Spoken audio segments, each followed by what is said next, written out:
What's up, everyone? Welcome back to another podcast episode. This is episode 3, season 2 of Direct Sunlight official podcast. My name is Makaija, and I'm here to help you help yourself. What we do here is simple. We enlighten people. We help people bring themselves to enlightenment, and we also do that in many different ways. Meditation, breathwork, yoga, sound healing. The Bible, which is not a religious text. The Bible is a text. Okay? The Bible is more like a guide. More like I heard it put this way once and I liked it. A governmental book. It's a book on government. Government of what? What's to be governed? Everything. It's the way to properly govern everything in life. So we also use the Bible. We use many, many, many different tools on this path of enlightenment. One of my favorites is meditation. Meditation has brought me further in life than I would be without it. And I know many people tell you to meditate, and if you don't meditate, there's probably a reason why. I'm not saying that you're wrong or you're right for not meditating. I'm just letting you know. The people on this planet who succeed the most in life, the people who get the furthest in life, meaning in their own success, in their own prosperity, they don't have to be multi-millionaires or billionaires. They can just be extremely happy people fulfilling their purpose. Most of those people actually perform meditation. And they don't do it randomly. It's a strategic meditation. They either practice in the morning, practice at night, practice midday, or morning and night, or all three. Many, many people who claim that they have found themselves and found God in life, they are heavy meditators. Am I saying that you have to meditate for 30 minutes at a time, an hour at a time, No. You can meditate for 10 to 15 minutes to start. 5 minutes to start, really.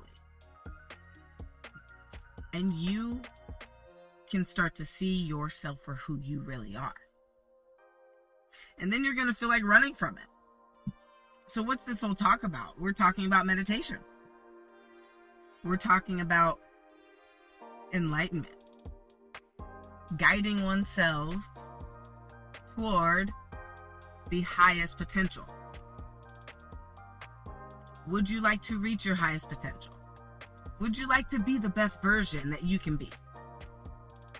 I want to be the best version of Makaija, Drene Kisi, that I can be. There's only one way, though, to do that. I have to actually be my authentic self. Now, you might be thinking being authentic to yourself means doing all the things that you're already doing, right? Oh, I am being authentic. I'm living my life how I want to live it. I'm going the places I want to go, doing the things I want to do with the people that I want to do it with. I just have a question. Are you really going all the places you want to go? Doing the things you want to do? With the people that you want to be doing it with?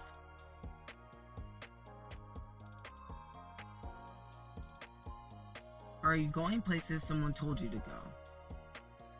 Doing things people said were cool, that you should be doing. With people that you really don't know that well. And who may not even be good for you. We're all guilty of this. We all have friends. We all have family. We all have social lives. So it's not out of whack or out of this world to think that that's how life is for you. And that's okay. It is. All it means is that we're just not being our authentic selves. Are you creating what you always wanted to create when you were a little child? Are you bringing out the ideas that you have that were given to you by God, that are here to help and serve people in a way only you can?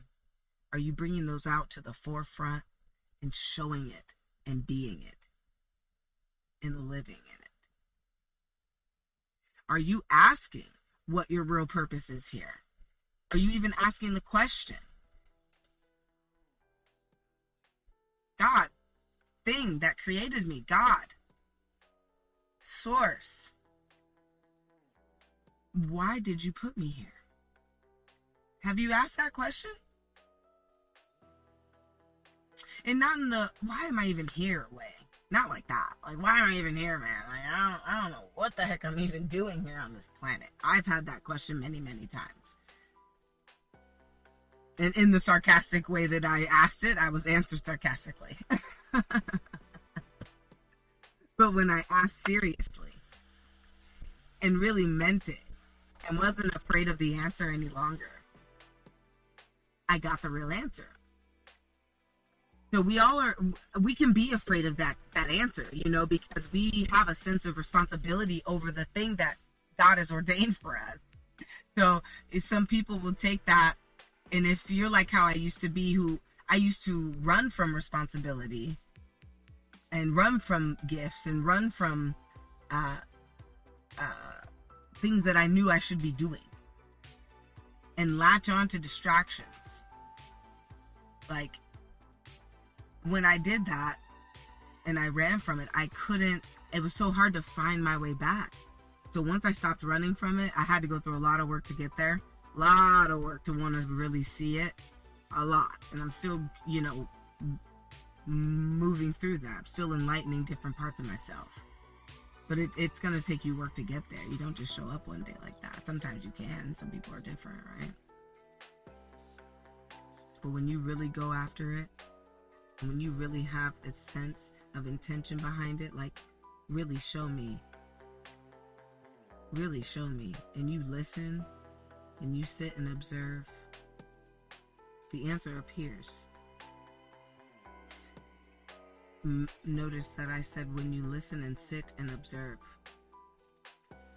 When you sit and meditate, you sit, you listen, and you observe.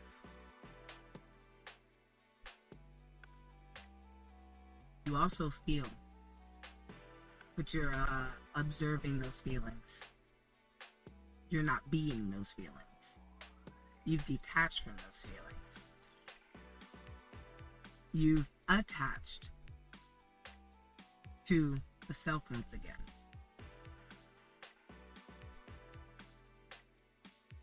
Meditation is extremely important. I think it's one of the most important things that we could ever do. It's even written in the Bible.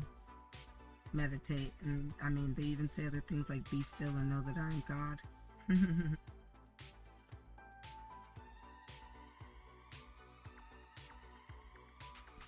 The word meditation means to become familiar with. To become familiar with. When you sit, observe, and listen, you're becoming familiar with. It just depends on what you sit, observe, and listen to. If you sit and observe, listen television, you're becoming familiar with the programming. If you sit and listen and observe social media, you're becoming familiar with that programming. If you sit and listen and observe a musical concert, the same thing is occurring. You're becoming familiar with it. So,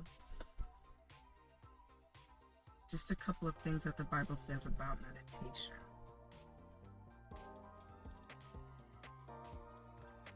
Psalms 119, chapter 119, verse 15.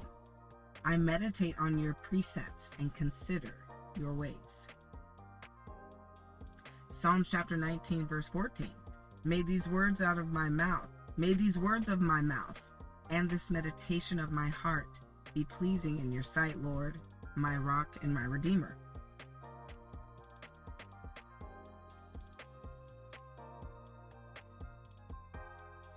Psalms 49, verse 3. My mouth will speak words of wisdom. Wisdom is very, very powerful. We'll have a talk on wisdom soon.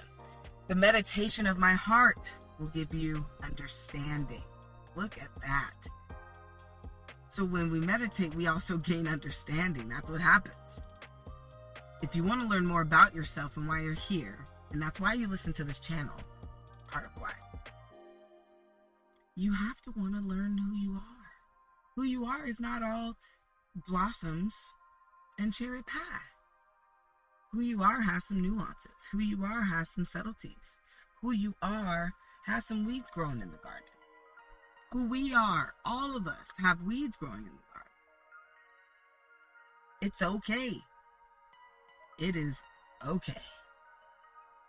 And what they say about, what you focus on grows, it is very true. I feel like it's missing something.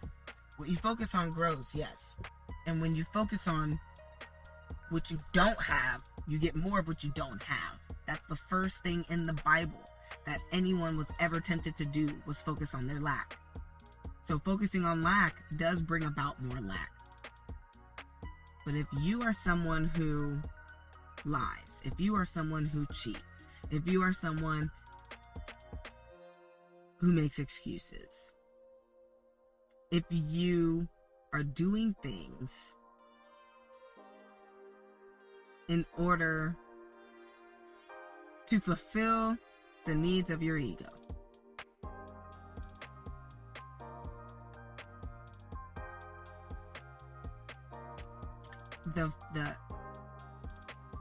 the ability for you to grow to your full potential is thwarted and shrunken down. It becomes tougher.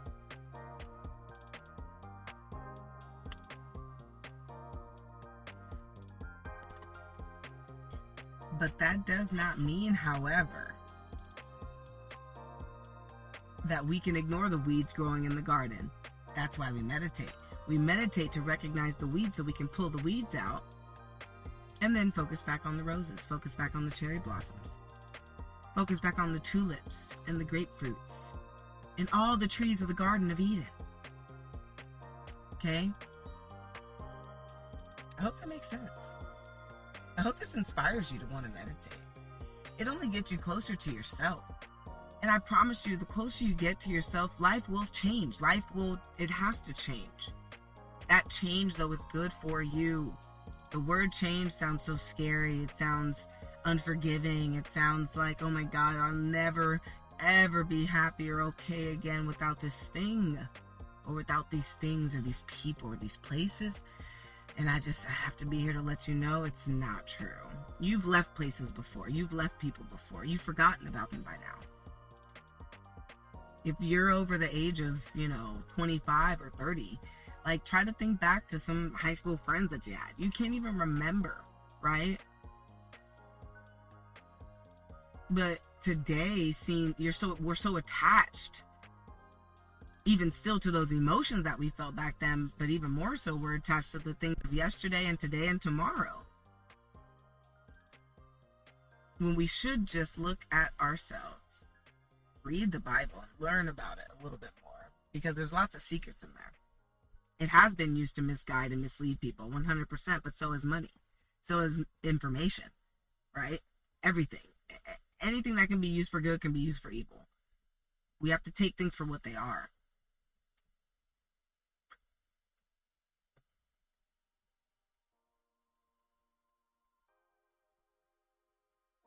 Meditation is key. And you are the key to your life. You are the key to your sovereignty. God has given us everything here, and a purpose, and what to do with specific things here. If you want to know the purpose, start looking inside yourself. Stop pointing outside. Stop looking at other things and waiting for something to happen to bring you more joy, more fulfillment. You're the only one who can fulfill yourself. And in fact, you're not even the one doing the fulfillment. Because when you're acting in your purpose and things flow with you, and whether you're in business or you're in art, right, and creativity, you are allowing the Spirit of God to act through you. And that's why we feel fulfilled. Because we're allowing what created us to create through us. which is why it created us. Because God is not a physical thing. God is not physical. God is not physical. God had to create a physical representation of itself in order to live out a physical reality. And in order to create a heaven place that's physical, experiential, made up of things. The more you meditate, the more your life will improve. I promise you that. Thank you for joining on another episode. Thanks again for listening. Smash that like button. Subscribe to the podcast. Follow on Spotify. I'll be uploading these onto YouTube as well. And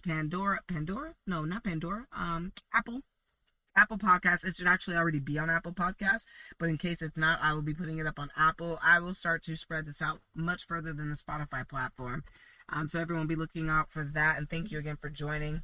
May you have many blessings, much fulfillment, and stay blessed by the best. I love you. Always be the sun, not its rays. And mind is matter.